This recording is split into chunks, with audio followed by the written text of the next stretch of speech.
কি সংগঠন করতেই হবে? সংগঠন না করলে কি জান্নাত পাওয়া যাবে না? ভাইরা আমার, দ্বীনের কাজ করার জন্য সুশৃঙ্খল উপায়ে সুসংগঠিত ভাবে কাজ করলে অনেক ভালো এবং ইফেক্টিভ কাজ করা যায়। একা একা বিশৃঙ্খল ভাবে কাজ করলে সেটা এত সুন্দরভাবে করা যায় না। অতএব দ্বীনের কাজ, দাওয়াতের কাজ করার জন্য সুসংগঠিত কোনো উপায় যদি অবলম্বন করেন সেটা অনেক ভালো।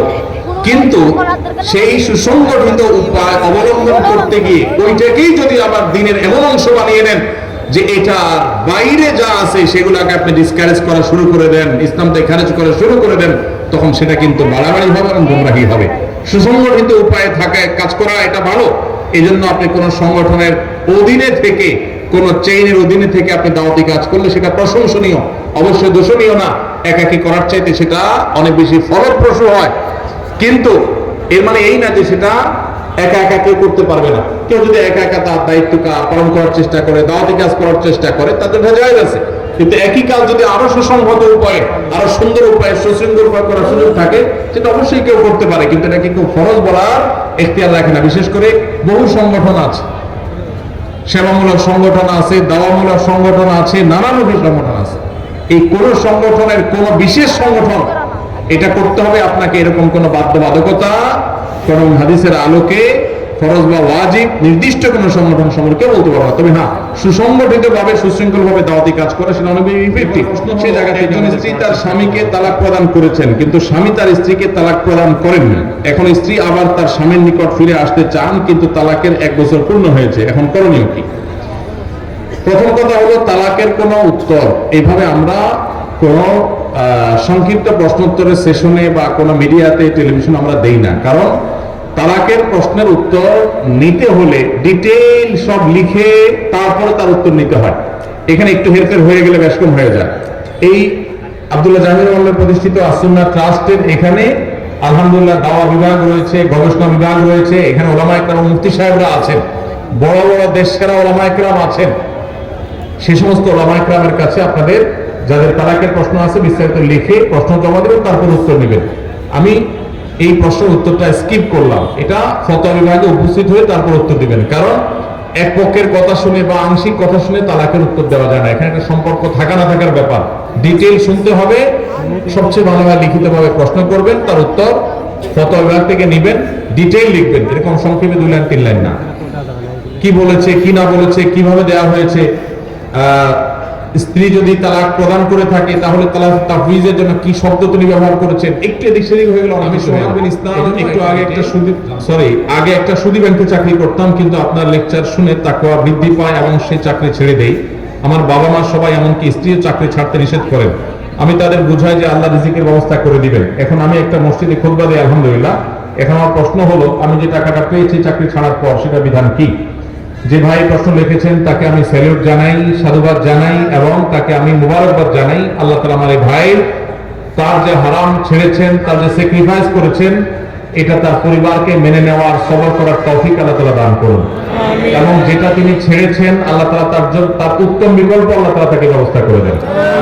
আর সেই সাথে এটা বলবো যে আপনি যখন হারাম উপার্জন করেছেন তখন আপনার ভিতরে চেতনা ছিল না, বোধ ছিল না।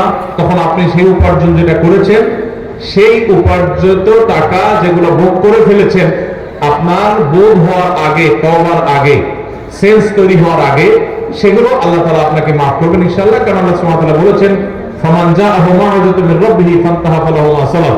কেউ যদি আল্লাহর নসিহা, উপদেশ আসার আগে এরকম কোন সুদী কারবার করে থাকে, তাহলে আল্লাহ তাআলা সেটা তাকে মাফ করবেন। তবে আপনার তওবার পর আপনি হারাম এবং হালালের এই যে উপলব্ধি, এই সেন্স যখন এসেছে, তারপর যদি আপনার কাছে কোনো হারাম উপার্জিত টাকা আসে, তো সেটা আপনি গ্রহণ করবেন না, সেটা আপনার জন্য ভোগ করা জায়েজ হবে না। এখানে আপনি কোন টাকা এসেছে, কিভাবে এসেছে, কখন এসেছে, সেটা এই প্রশ্নের মধ্যে আমরা 2টা পাঠ করে দিয়েছি। আগে ভোগ করে থাকলে সেটা জায়েজ, সেটা আল্লাহ তাআলা মাফ করবেন, জায়েজ বলতে মাফ করবেন ইনশাআল্লাহ, আশা করা যায় আপনার তওবার কারণে।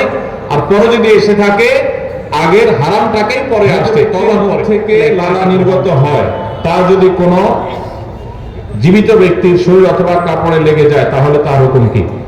মানুষের লালা যেহেতু নাপাক না, মৃত ব্যক্তির পরিষ্কার লালা, সেখানে কোনো নাপাক কিছু নেই, খারাপ কিছু নেই, জাস্ট লালা লেগেছে, এটা জীবিত ব্যক্তির পোশাকে কাপড় লাগলে নাপাক হবে না ইনশাআল্লাহ। এরপর প্রশ্ন হলো, মৃত ব্যক্তির গোসলের পর যদি নাপাকি বের হয় তাহলে মৃত ব্যক্তির শরীর নাপাক হবে কিনা? গোসলের সময় এই জন্য পেট চাপ দিয়ে, হালকা মৃদু চাপ দিয়ে কোন নাপাক যদি বের হওয়ার মতো থাকে সেটা বের হওয়ার ব্যবস্থা করে দিতে হয়। এরপরও যদি পরবর্তীতে বের হয়ে যায় তাহলে নতুন করে আর গোসল দিতে হবে না, তবে নাপাক সরিয়ে যথাসম্ভব পবিত্র পরিচ্ছন্ন করে তারপরে কাফন দাফনের ব্যবস্থা করবে। সেই বউ নেওয়ার বিধান কি? তালাকের পর স্ত্রীকে যদি কেউ ফেরত নিতে চান তাহলে সেক্ষেত্রে তালাকটা যদি ফেরত নেয়ার মতো তালাক দেয় তাহলে ফেরত নেওয়া যাবে। আমি একটা কথা প্রায় বলি, বিবাহ বিচ্ছেদের পর, তালাকের পর 15 বছর 20 বছর পরেও যদি আবার স্বামী স্ত্রী একসাথে থাকতে চান, সুযোগ আছে যদি তালাক দেওয়ার সময় সেভাবে তালাক দেন। আমাদের দেশে সাধারণত তালাক দেওয়ার ক্ষেত্রে আমরা 1 তালাক 2 তালাক না, পারলে শত শত হাজার হাজার তালাক দিই।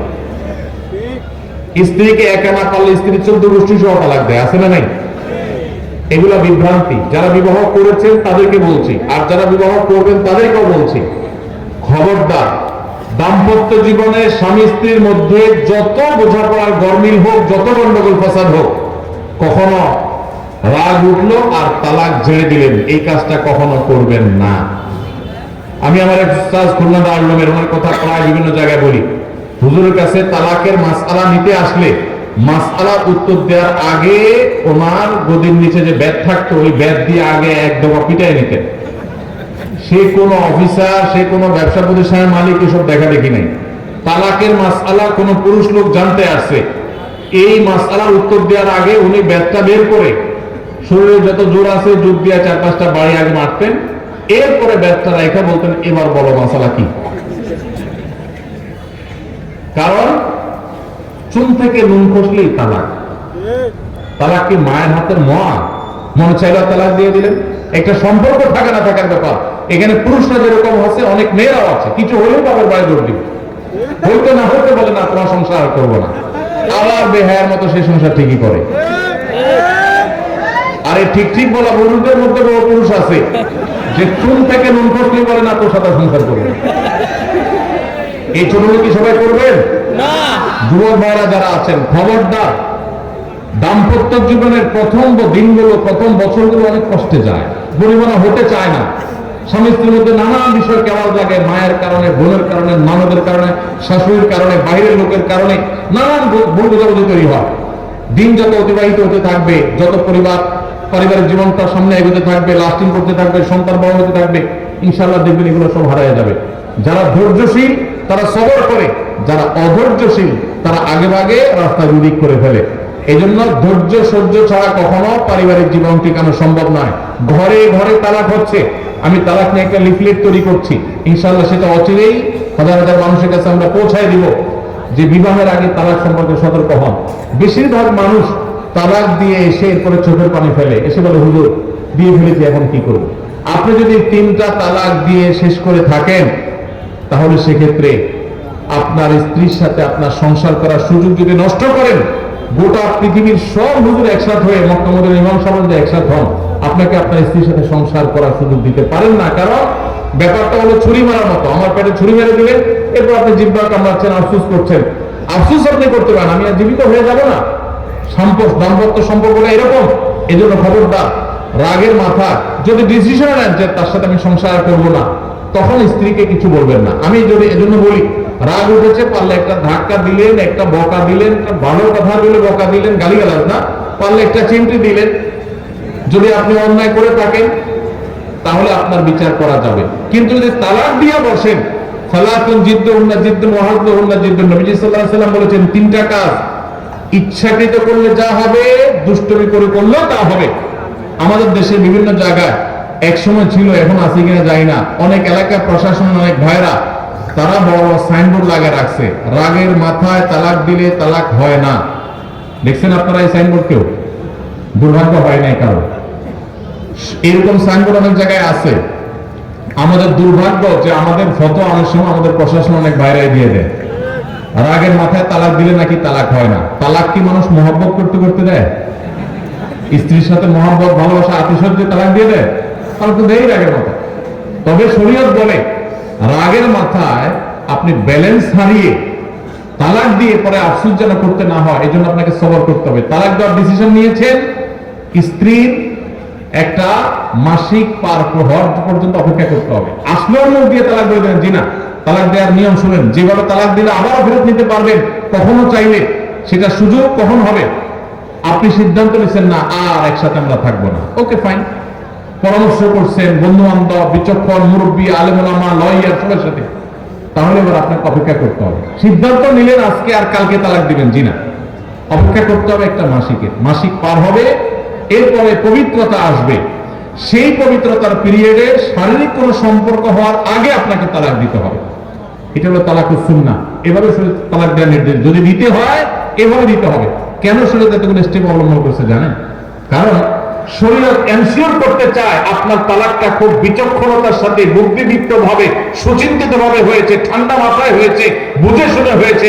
আপনি এটা অ্যাবনর্মাল হয়ে মেজাজ হারিয়ে আপনি মাথা গরম করে দিয়ে ফেলেননি। এটা নিশ্চিত করবার জন্য এতগুলো সময়, এতগুলো স্টেপ নিয়েছে যে একটা মাসিকের পিরিয়ড পার হওয়ার পরও স্বামী স্ত্রী একে অন্যের প্রতি যথেষ্ট আকৃষ্ট হওয়ার কারণ থাকা সত্ত্বেও সেই শারীরিক সম্পর্ক করার আগে আপনি তালাক দিচ্ছেন, মানে হলো যথেষ্ট যৌক্তিকতা আছে এবং আপনি খুব কনভিন্স হয়ে বুঝে শুনে তালাক দিচ্ছেন। এটা এনশিওর করার জন্য শরীয়তগুলো বাদ দিয়েছে। এই বাদ পার হওয়ার পর আপনাকে তালাক দিতে হবে।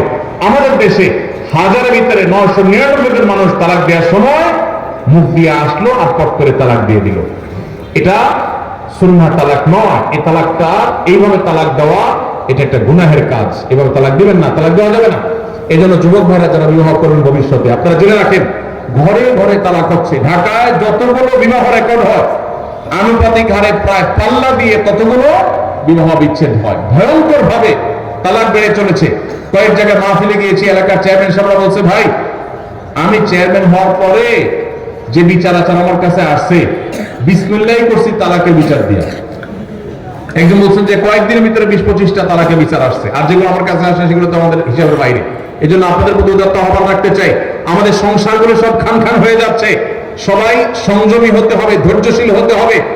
as-sabru জাযাউহু আল-জান্নাহ, সবরের বিনিময়ে আল্লাহ তাআলা জান্নাত দান করবেন। সবাই সবর করবেন তো ইনশাআল্লাহ। ইনশাআল্লাহ। দাম্পত্য জীবনে আর যা হোক, খবরদার কখনো মাথা গরম করে তালাক দিবেন না।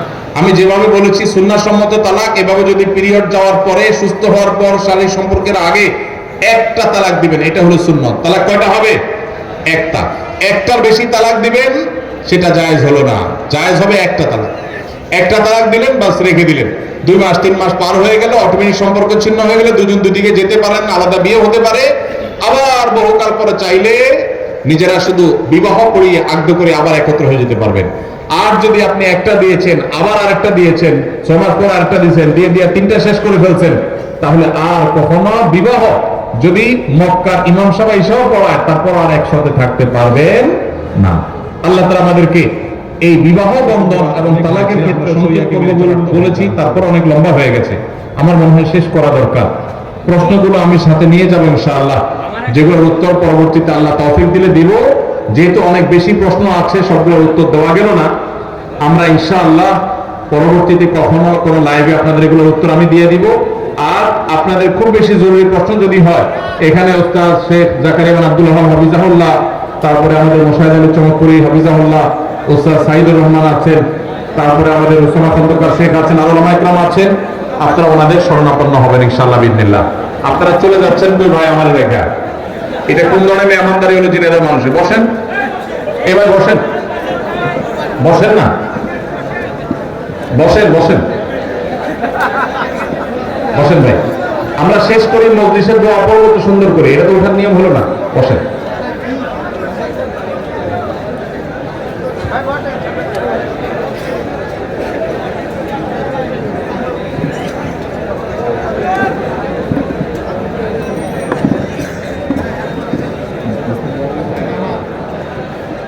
আসুনা ট্রাস্টের এই মাহফিল আপনারা জানেন 3 দিন ব্যাপী হয়ে থাকে প্রতি বছর। আগামীকাল এই মাহফিলে ইনশাআল্লাহ দেশের দুজন স্বনামধন্য আলেমীন আসবেন।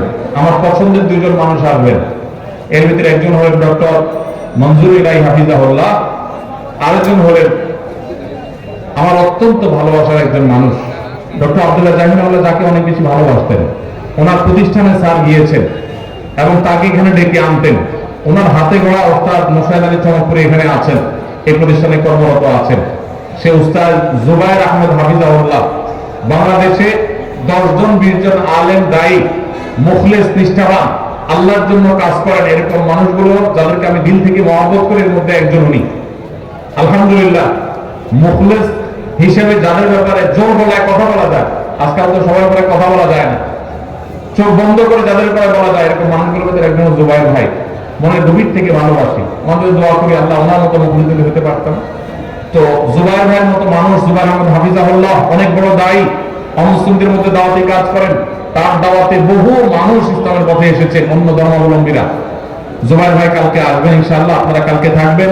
আর পরশুদিন আপনারা যান আসুন্নাহ ট্রাস্ট, ডক্টর খন্দকার আব্দুল্লাহ জাহিনুল্লাহ প্রতিষ্ঠিত আসুন্নাহ ট্রাস্টের সম্মানিত ট্রাস্টি এবং এই প্রতিষ্ঠানের মূলত মুরব্বী যিনি এখন আছেন ফুরফুরার সম্মানিত পীর সাহেব হুজুর, তিনি আসবেন আব্দুল হামিদ শাহ সিদ্দিকী হাফিজাহুল্লাহ, যিনি আমাদের শেখ ওসামা খন্দকারের মামা এবং স্যারের শ্যালক। তিনি আসবেন পরশুদিন ইনশাআল্লাহ সমাপনী দিবসে। আপনারা এই দিনের সময় এখানে আসবেন এবং প্রতিষ্ঠানের সাথে আপনারা সম্পৃক্ত থাকবেন। আল্লাহ তাআলা আমাদের সবাইকে তৌফিক নসিব করুন। আমার মন চায় আপনাদের সবার সাথে একটু হাত মিলাই, একটু মুসাফা করি, কিন্তু সেই সুযোগ তো নাই। এটা করতে করতে ফোটন হয়ে যাবে, আপনাদেরও বাসা যেতে হবে, আমারও আবার ফিরে যেতে হবে।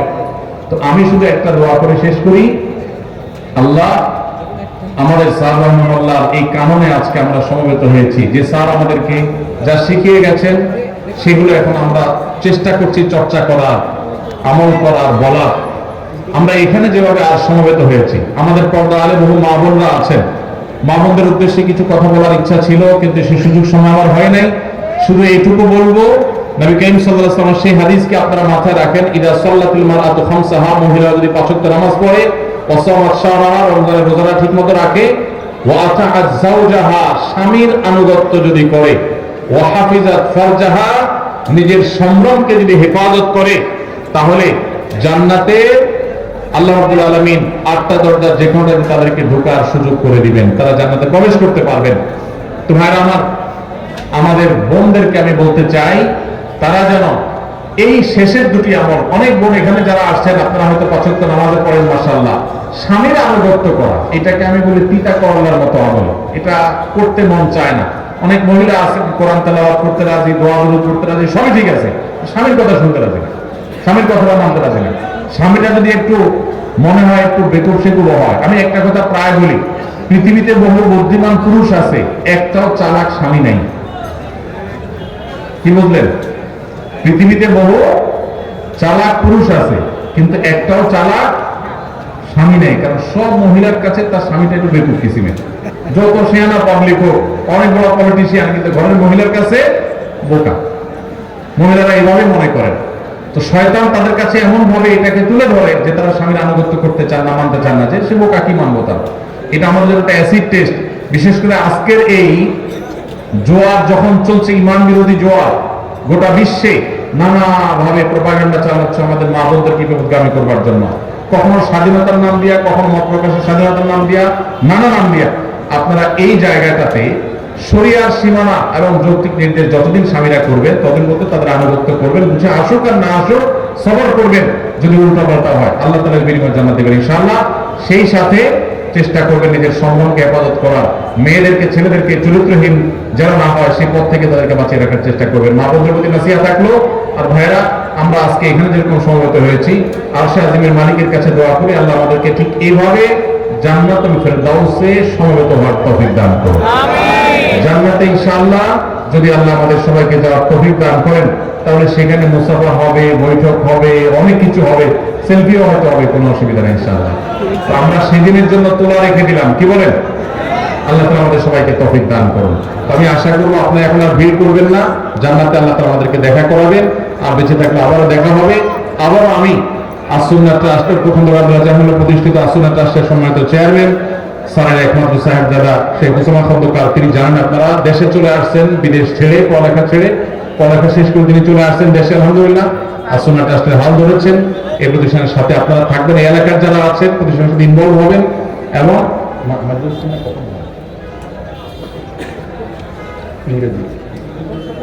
প্রতি ইংরেজি মাসের প্রথম শুক্রবার সন্ধ্যায় বাদ মাগরিব এখানে মাজলিসুস সুন্নাহ হয়। এটা স্যার থাকতে স্যার করতেন, এখন আলহামদুলিল্লাহ শেখ ওসামা খন্দকার করেন। আপনারা যারা ঝিনাইদহের মানুষ আছেন দূর দূরান্ত থেকে এখানে আসবেন। সারা বাংলাদেশে সুন্নাহর বীজ বপন করার জন্য মার্কাজ ছিল এইটা, এটা এখনো আছে, আল্লাহ এটাকে কিয়ামত পর্যন্ত রাখুক। তো আপনারা যদি আসেন সমবেত হন তাহলে এটা আরো বেশি বেগবান হবে, আরো বেশি কার্যকর হবে। আমরা মনে প্রাণে দোয়া করি আল্লাহ তাআলা আমাদের এই বসাকে শোনাকে আমাদের এই বলাকে আল্লাহ তাআলা কবুল এবং মঞ্জুর করুন। আমরা যা শুনলাম আল্লাহ তাআলা আমাদেরকে আমল করুন। ওয়া বিহামদিহি সুবহানাকাল্লাহুম্মা ওয়া বিহামদিকা আশহাদু আল লা ইলাহা ইল্লা আনতা আস্তাগফিরুকা ওয়া আতুবু ইলাইক। জাযাকুমুল্লাহু খাইরা। আসসালামু আলাইকুম ওয়া রাহমাতুল্লাহ।